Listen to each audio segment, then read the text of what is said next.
So hello friends, इस lecture series में हम शुरू कर रहे हैं हिस्ट्री, इतिहास। इसको हम एंशियंट हिस्ट्री से स्टार्ट करेंगे। तो चलिए शुरू करते हैं डिटेल बाय डिटेल, और बाद में इसकी कुछ पॉइंट्स नोट्स भी देखेंगे। तो हिस्ट्री यूनानी ग्रीक शब्द हिस्टोरिया से बना है। हिस्ट्री किस शब्द से बना है? यूनानी ग्रीक शब्द हिस्टोरिया। हिस्ट्री यूनानी शब्द हिस्टोरिया से बना हुआ, जिसका शाब्दिक अर्थ है अन्वेषणों से प्राप्त ज्ञान, knowledge acquired by investigation. Knowledge कैसे प्राप्त हो रही है? इन्वेस्टिगेशन द्वारा। इतिहास अतीत का अध्ययन है, क्योंकि यह लिखित दस्तावेजों में वर्णित है। लिखित दस्तावेजों में ये वर्णित है, इसीलिए ये अतीत का अध्ययन है। ब्रिटेन के इतिहासकार जो E.H. कार थे, एडवर्ड हॉलेट कार ने अपनी पुस्तक व्हाट इज हिस्ट्री में इतिहास की परिभाषा दी है। इतिहास अतीत और वर्तमान के बीच एक अनंत संवाद। History is unending dialogue between past and present. मतलब पिछले क्या हुआ है, प्रीवियस क्या हुआ है, प्रेजेंट में क्या है, तो एक बीच में जो डायलॉग है, कैसे कैसे इसका वर्णन हुआ, कैसे कैसे विकास हुआ, ये हिस्ट्री कहलाता है। इतिहास क्या है? यही। और किस वर्ड से आया है? तो ये ग्रीस का वर्ड था हिस्टोरिया, जिसे कहेंगे हिस्टोरिया। इस वर्ड से आया है। तो ये हमने देख लिया हिस्ट्री क्या है।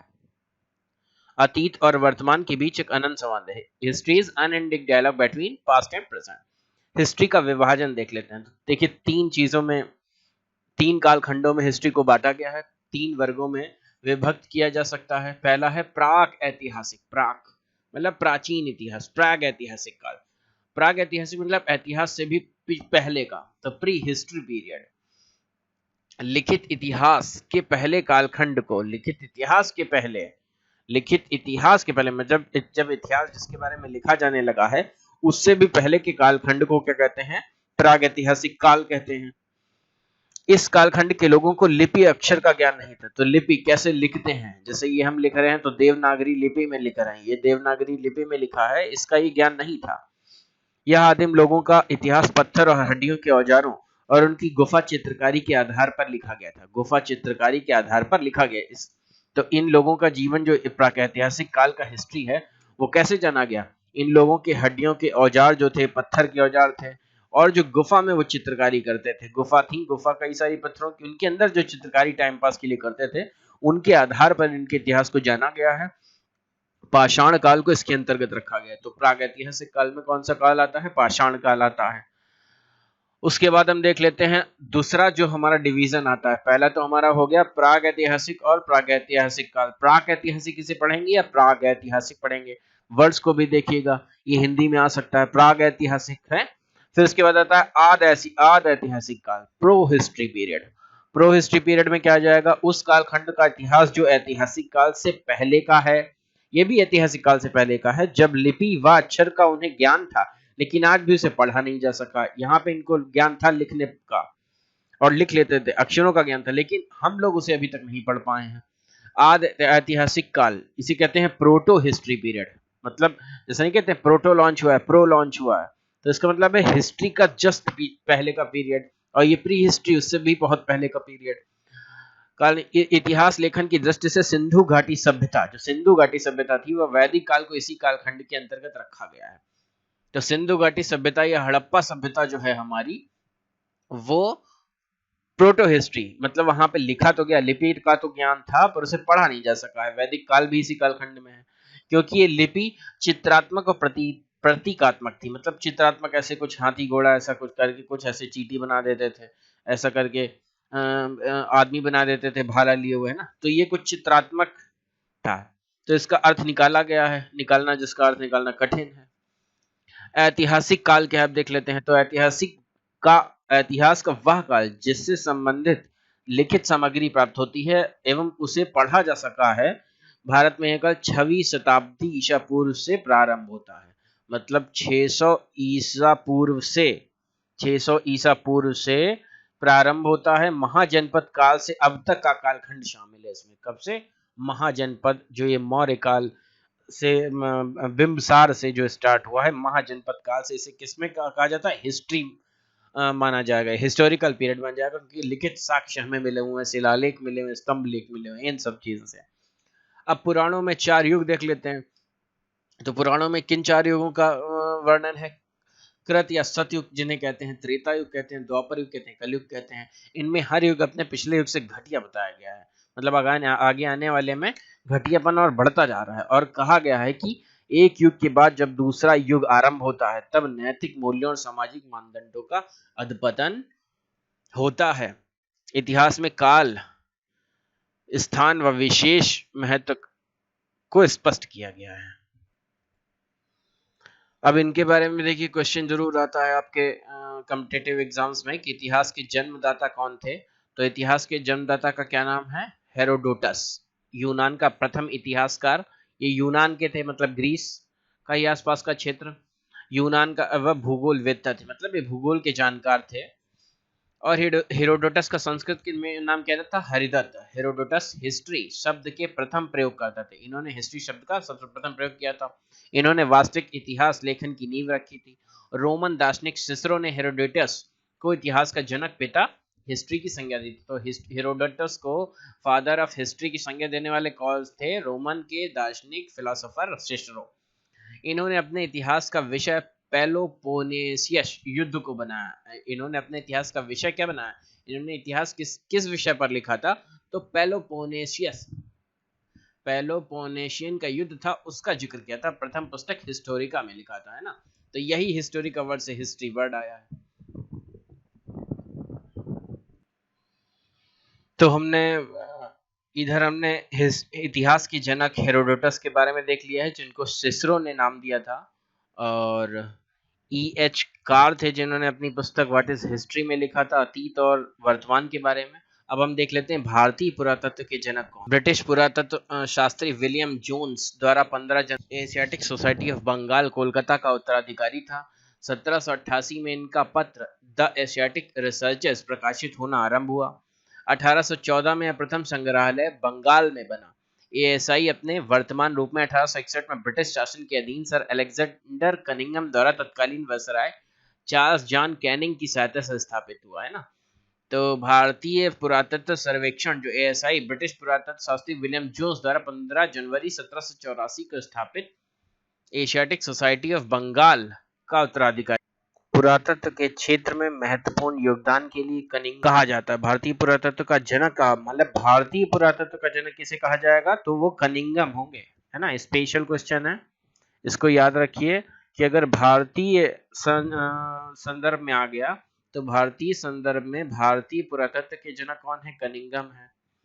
और हिस्ट्री का जन्मदाता किसे कहेंगे? तो हेरोडोटस को कहेंगे। किसने दिया था? सिसरो को ही क्या बना दिया गया था? भारतीय पुरातत्व का विभाग का मुख्यालय बना दिया गया था। भारतीय पुरातत्व सर्वेक्षण पर्यटन एवं संस्कृति मंत्रालय के अंतर्गत आता है। तो भारतीय पुरातत्व सर्वेक्षण जो है वो किसके अंतर्गत आता है? एएसआई किसके अंतर्गत आता है? पर्यटन एवं संस्कृति मंत्रालय। अब देखिए यहाँ से हम कुछ पॉइंट देख लेते हैं विकिपीडिया से। भारतीय पुरातत्व मतलब उन शब्दों को हिंदी में कैसे लिखना है वो भी याद रखें। पुरातत्व सर्वेक्षण, भारतीय पुरातत्व सर्वेक्षण भारत की सांस्कृतिक विरासतों के पुरातत्वीय अनुसंधान तथा संरक्षण। पुरातत्वीय अनुसंधान ये क्या है? मतलब विज्ञान। पुरातत्व शास्त्र क्या है? वह विज्ञान जो प्राचीन वस्तुओं का अध्ययन व विश्लेषण करके मानव संस्कृति के विकास क्रम को समझने एवं उसकी व्याख्या करने का कार्य करता है। यह विज्ञान प्राचीन काल के अवशेषों और सामग्री के उत्खनन के विश्लेषण के आधार पर अतीत के मानव समाज का सांस्कृतिक वैज्ञानिक अध्ययन करता है ना। इसका प्रमुख कार्य राष्ट्रीय महत्व के प्राचीन स्मारक और पुरातत्वीय स्थलों और अवशेषों का रखरखाव करना है। इसके अतिरिक्त प्राचीन स्मारक, संस्मारक, पुरातत्वीय स्थल और अवशेष अधिनियम 1958 के प्रावधानों के अनुसार यह देश में सभी पुरातत्वीय गतिविधियों को विनियमित करता है। यह पुरावशेष और बहुमूल्य कलाकृति अधिनियम 1972, तो 2 अधिनियम है भारत सरकार के। क्या है? प्राचीन संस्मारक तथा पुरातत्वीय स्थल और अवशेष अधिनियम 1958 और पुरावशेष तथा बहुमूल्य कलाकृति अधिनियम 1972, है ना। ये 2 अधिनियम है, 2 एक्ट हैं भारत सरकार के संविधान में जो है। यह संस्कृति मंत्रालय के अधीन आता है। क्या? एएसआई राष्ट्रीय महत्व के प्राचीन स्मारकों और पुरातत्वीय स्थलों और अवशेषों के रखरखाव के लिए संपूर्ण भारत को 24 मंडलों में विभाजित किया गया है। तो इस ये क्वेश्चन आ सकता है आपका यूपीएससी, बीपीएससी, यूपीपीसीएस कि एएसआई ने संपूर्ण भारत को कितने मंडलों में विभक्त किया है, तो 24 मंडलों में विभक्त किया है। संगठन के पश्चात पास मंडलों, संग्रहालयों, उत्खनन शाखाओं, प्रागैतिहासिक शाखा, पुरालेख शाखाओं, विज्ञान शाखा, उद्यान शाखा, भवन सर्वेक्षण परियोजना, मंदिर सर्वेक्षण परियोजना, अंतरजलीय पुरातत्व स्कंध के माध्यम से पुरातत्वीय अनुसंधान परियोजनाओं के संचालन की एक बड़ी संख्या में प्रशिक्षित पुरातत्वविदों और संरक्षक पुरालेखविदों, जो पुराने लेखों को पढ़ते हैं, ऐसे विद्वान को क्या कहेंगे, पुरालेखविदों, वास्तुकारों जो वास्तु का अध्ययन करते हैं, किस स्कल्पचर पर, किस आर्किटेक्चर पर बना हुआ है, तथा वैज्ञानिकों का एक कार्यदल है ना, ऐसा ये सब क्या है, एक कार्यदल है। वर्तमान में 3650 से अधिक, मतलब 36 और 3650 से अधिक प्राचीन स्मारक, पुरातत्वीय स्थल और राष्ट्रीय महत्व का अवशेष उपस्थित है। ये स्मारक विभिन्न काल किससे संबंधित है, प्रागैतिहासिक काल से औपनिवेशिक काल तक। प्रागैतिहासिक, फिर आधे ऐतिहासिक, और उसके बाद ये मतलब मॉडर्न, फिर औपनिवेशिक जो इंडस्ट्रियल एरा है हमारा, विभिन्न भौगोलिक संरचना में स्थित है। वे मंदिरों, मस्जिदों, कब्रों, चर्चों, कब्रिस्तान, किले, महलों, कदम कुएं, रॉक काट गुफाएं, धार्मिक वास्तुकला के साथ साथ प्राचीन घाटियों और स्थलों को भी शामिल करते हैं, जो प्राचीन निवास के अवशेषों का प्रतिनिधित्व करते हैं ना। तो ये सब भी काम किसके हैं, आपके ये एएसआई के हैं। ये इन सभी चीजों का रखरखाव करती हैं। भारतीय पुरातत्व सर्वेक्षण के विभिन्न मंडलों के माध्यम से यह स्मारक और साइटें संरक्षित और रक्षित की जाती हैं, जो पूरे देश में फैली हैं। भारतीय पुरातत्व सर्वेक्षण के उप कार्यालय इन स्मारकों संरक्षण गतिविधियों पर शोध करते हैं। इसका मुख्यालय कहाँ है, तो क्वेश्चन आ जाए कहाँ पे है मुख्यालय, देहरादून में है। इसकी विज्ञान शाखा आगरा में स्थित है। पुरातत्व सर्वेक्षण एएसआई ब्रिटिश पुरातत्व शास्त्री, तो देखिए विकिपीडिया में क्या लिखा है, एएसआई ब्रिटिश पुरातत्व शास्त्री जो थे विलियम जोन्स द्वारा 15 जनवरी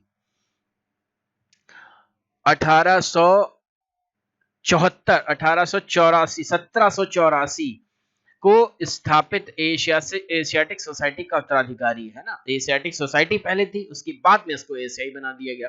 और कब है ये, तो देखिए 1784 में, ग्रेगोरियन कैलेंडर के एक वर्ष के अनुसार है।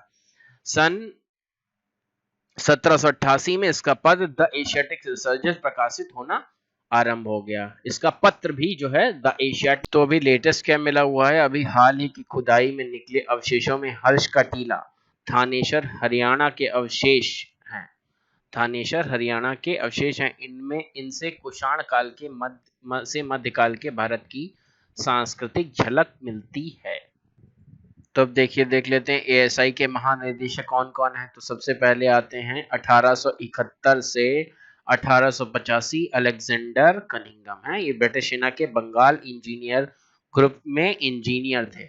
उसके बाद भी कई सारे हुए, इनको हमें याद रखना। पुरातत्व सर्वेक्षण विभाग के महानिदेशक थे ये 1902 से 1928। और अभी वर्तमान में कौन है, वी विद्यावती। अब देखिए मेंस में किस प्रकार से क्वेश्चन आ सकते हैं एंशिएंट हिस्ट्री पर। तो सनौली में मिला उत्तर हड़प्पा कालीन सबसे बड़ा कब्रिस्तान। सनौली में मिला उत्तर हड़प्पा कालीन, मतलब हड़प्पा कालीन के उत्तर, मतलब आगे में के समय का सबसे बड़ा कब्रिस्तान मिला है। हाल ही में उत्तर प्रदेश के बागपत जिले में पुरातत्वीय खनन के दौरान, ये चर्चा में क्यों है, बागपत जिले में पुरातत्वीय तात्विक उत्खनन के दौरान 4000 साल पुराने चावल दाल। पुरातत्वीय सर्वेक्षण ने उत्तर प्रदेश के बागपत जिले में स्थित सनौली में 4000 साल पुराने शवाधान स्थल का उत्खनन किया है। इस शवाधान स्थल में मृत शरीरों के साथ पैर वाले ताबूत, चावल दाल से भरे बर्तन, जानवरों की हड्डियां पाई गई हैं।